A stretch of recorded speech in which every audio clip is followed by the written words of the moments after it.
वक्त। और चलिए बुलेटिन की शुरुआत करेंगे महत्वपूर्ण खबर के साथ। मध्य प्रदेश की तीसरी राज्यसभा सीट को लेकर सियासी घमासान तेज हो गया है। कांग्रेस उम्मीदवार मीनाक्षी नटराजन का नामांकन रद्द होने के बाद भोपाल से लेकर दिल्ली तक पार्टी ने मोर्चा खोल दिया है। ये 4 तस्वीरें हैं आपके टीवी स्क्रीन पर। मीनाक्षी नटराजन भी दिल्ली में मौजूद है। इधर नामांकन निरस्त होने के विरोध में कांग्रेस नेताओं ने भोपाल स्थित चुनाव आयोग कार्यालय के बाहर धरना देर रात तक दिया। प्रदेश प्रभारी हरीश चौधरी, प्रदेश अध्यक्ष जीतू पटवारी, नेता प्रतिपक्ष उमंग सिंघार और अन्य वरिष्ठ नेता चुनाव आयोग के गेट पर ही डटे रहे। कांग्रेस ने इस फैसले को राजनीतिक साजिश बताते हुए सुप्रीम कोर्ट जाने का ऐलान किया है। तो मध्य प्रदेश कांग्रेस भोपाल में रोशनपुरा चौराहे पर उपवास करेगी। तो इसके अलावा ये 4 तस्वीरें हैं आपके टीवी स्क्रीन पर। किस तरह की हलचल है कांग्रेस में, सियासी संग्राम जो मचा हुआ है वो भी हम आपको बता रहे हैं। तो भाजपा की आपत्ति के बाद ये कार्रवाई हुई। आपको बता दें कि मध्य प्रदेश में राज्यसभा की कांग्रेस उम्मीदवार मीनाक्षी नटराजन का नामांकन रद्द हो गया है। तो इसके बाद कांग्रेस नेता जयराम रमेश, भूपेश बघेल, सचिन पायलट और केसी वेणुगोपाल समेत कई पार्टी के नेता नई दिल्ली में चुनाव आयोग के दफ्तर पहुंचे। तो जानकारी क्या दी गई है? नामांकन निरस्तीकरण के आदेश के मुताबिक जिस मामले का जिक्र बीजेपी द्वारा शिकायत में किया गया है उसमें अदालत पहले ही संज्ञान ले चुकी है और नटराजन को पेश होने के लिए समन भी जारी हुआ है। इसलिए मामला न्यायालय में चल रहा है और ये सिद्ध पाया गया है। अब अधिकारी ने यह भी कहा है कि नटराजन ने उस मामले में अदालत के सामने अपना जवाब भी दाखिल किया है, जिससे उन्हें इस प्रकरण की पूरी जानकारी होना सिद्ध पाया गया है। मीनाक्षी नटराजन का कहना है, जब बीजेपी ने जीत के लिए मध्य प्रदेश विधानसभा में जरूरी 58 वोट न होते हुए भी तीसरा उम्मीदवार उतारा तो वहीं से ये साफ हो गया था कि ये साजिश है और बीजेपी सीट चोरी करना चाहती है। जैसे इन्होंने पिछले समय में चुनाव में हेरफेर की, वैसे ही इन्होंने इस बार राज्यसभा चुनाव में किया। ये मीनाक्षी नटराजन का कहना है। चलिए इसी खबर पर ज्यादा जानकारी के लिए हम बातचीत करेंगे। हमारे साथ आईएनएच और हरिभूमि के प्रधान संपादक डॉक्टर हिमांशु द्विवेदी जी जुड़े हुए हैं। सर बहुत बहुत स्वागत है आपका। और सबसे पहली बात सर, देखिए हम बात करेंगे मीनाक्षी नटराजन को लेकर ही।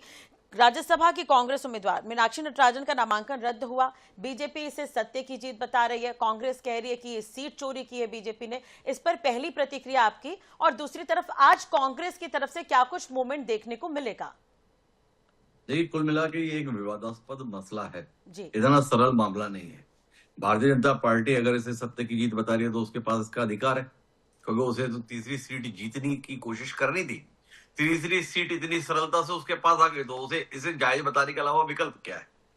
कांग्रेस जिसके पास एक संख्या बल तो था जी, वो चुनाव में मतदान से पूर्व ही बाहर हो रही है, तो उसके पास इस पर नाराजगी जताने, गुस्सा जताने के अलावा विकल्प क्या है? तो दोनों पक्ष अपने अपने अनुसार है, पर इसके संदर्भ में जानना है कि वैधानिक स्थिति क्या है। मीनाक्षी नटराजन और कांग्रेस दोनों ना तो नए नवेले राजनेता और ना ही नई नवीली पार्टी है। मीनाक्षी नटराजन अनुभवी नेता हैं, सांसद रह चुकी हैं, जिम्मेदार पदों पर रह चुकी हैं, पढ़ी लिखी हैं, उच्च शिक्षित हैं। उन्हें पता है कि एक नामांकन पत्र के लिए क्या कुछ आवश्यकता है। कांग्रेस पार्टी लगातार ही नामांकन भरवाती रहती है, लंबे समय से चुनाव लड़ रही है।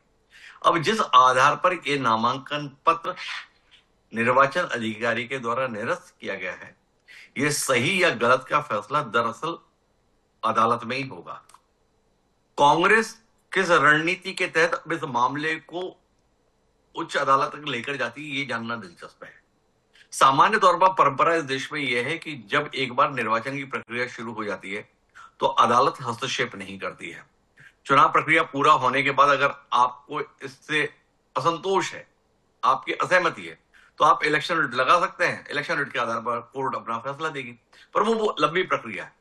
कांग्रेस पार्टी की कोशिश आज ये रहनी है कि वह इस स्थिति में ही हस्तक्षेप कराए, चुनाव आयोग से और नहीं तो अदालत से।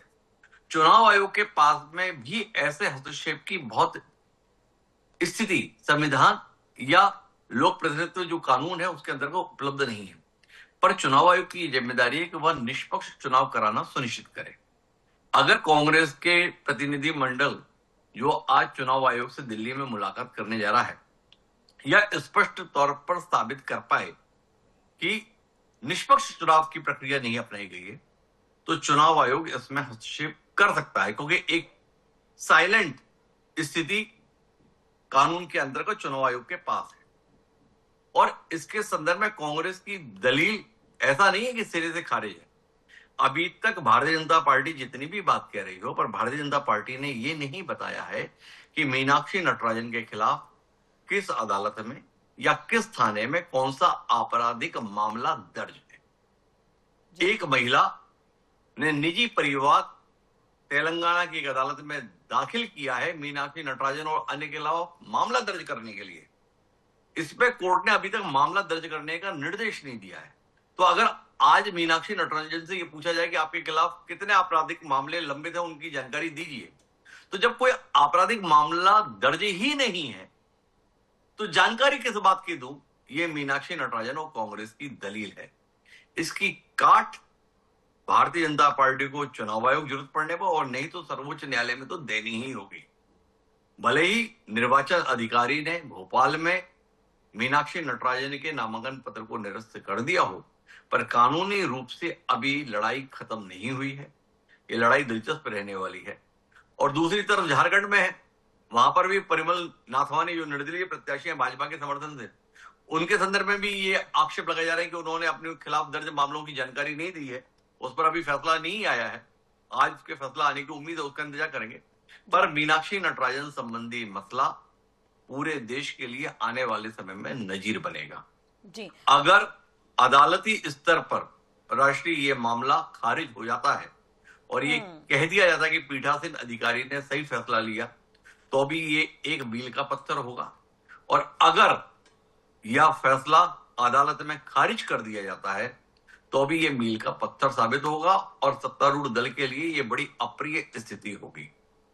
ये सराहनीय स्थितियां नहीं है। मतलब एक इतने पुराने राजनीतिक दल के संदर्भ में अगर नामांकन पत्र निरस्त हो रहा है तो या तो ये कांग्रेस के लिए चुल्लू भर पानी में डूब मरने वाली बात है, या इस देश की निर्वाचन प्रक्रिया के लिए चुल्लू भर पानी में डूब मरने की बात होगी। क्योंकि अगर नामांकन पत्र वाकई खामियों के चलते निरस्त हुआ, ये अदालत ने माना, तो फिर कांग्रेस को शर्म आनी चाहिए कि उसे एक राज्यसभा जैसे महत्वपूर्ण चुनाव में सही तरीके से नामांकन पत्र भराना भी नहीं आता।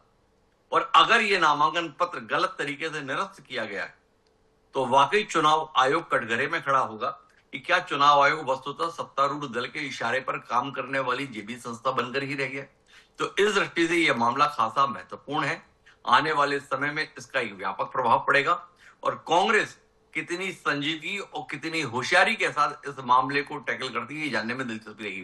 जैसे चुनाव आयोग जा रहे हैं, पर पिछले कुछ समय से हम देख रहे हैं कि विपक्ष जाता जरूर है चुनाव आयोग के पास, पर चुनाव आयोग से उसे कोई बड़ी राहत मिलती हो ऐसा हमें कभी अनुभव हुआ नहीं इस दौरान। तो अब चुनाव आयोग के पास जाए, या कांग्रेस की रणनीति है कि सर्वोच्च न्यायालय ये ना कहे कि आप चुनाव आयोग के पास गए क्या, तो चुनाव आयोग के पास जाए और उसी के बाद में हम कोर्ट में जाएं। तो इस विकल्प पर हो सकता है कि कांग्रेस जा रही हो, पर हमारी समझ ये बोलती है कि इस मामले में वस्तुतः फैसला जो आएगा, अगर हस्तक्षेप आएगा तो वो सर्वोच्च न्यायालय के स्तर पर ही आएगा। तो यह मामला खासा महत्वपूर्ण है। जी सर, एक छोटा सा सवाल एक और मैं आपसे पूछना चाहूंगी। अभी एक तरह से हम ये मानकर चले कि मीनाक्षी नटराजन के लिए राज्यसभा के रास्ते दरवाजे जो है पूरी तरह से बंद नहीं हुए हैं, मान के चलिए चुनाव हो जाते हैं, तो क्या परिणाम जो सामने आएगा उसे भी चैलेंज कर सकती है कांग्रेस आगे? देखिए, परिणाम के संदर्भ में चैलेंज करने की स्थिति तो तब बनेगी ना जब परिणाम क्या आया। अगर कांग्रेस चुनाव जीत गई, मीनाक्षी नटराजन चुनाव जीत गई, तो फिर चुनौती क्यों देंगे? और वोटिंग के संदर्भ में तो कुल मिलाकर एक पारदर्शी व्यवस्था है। अगर कांग्रेस के विधायक मीनाक्षी नटराजन से नाराज होकर या भाजपा के मुंह में आकर भाजपा के प्रत्याशी को वोट देते हैं तो भाजपा का तीसरा प्रत्याशी चुनाव जीत जाएगा। हाँ। तो ये काफी दूर की कौड़ी है। पहले तो ये देखना है कि क्या आज की तारीख में अदालती स्तर पर कोई हस्तक्षेप होता है क्या। अगर अदालती स्तर पर हस्तक्षेप होता है तो फिर जाके चुनाव की नौबत आ सकती है। अन्यथा केवट जी को आज नामांकन वापस लेने का समय खत्म होने के बाद में निर्वाचन पत्र मिल जाएगा, और एक बार अगर निर्वाचन पत्र जारी हो गया तो फिर जाकर पूरी चुनाव प्रक्रिया ही निरस्त होगी, जब भी होगी। पर यही वाली चुनाव प्रक्रिया आगे कंटिन्यू हो जाए ऐसी स्थिति नहीं होगी। अगर अदालती हस्तक्षेप होना है इस स्थिति में तो वो आज शाम तक स्थिति क्लियर होगी, अन्यथा महेश केवट राज्यसभा सदस्य बन जाएंगे इसके बाद जितनी लंबी लड़ाई लड़नी है वो मीनाक्षी नटराजन और जी। कांग्रेस लड़ते रहे।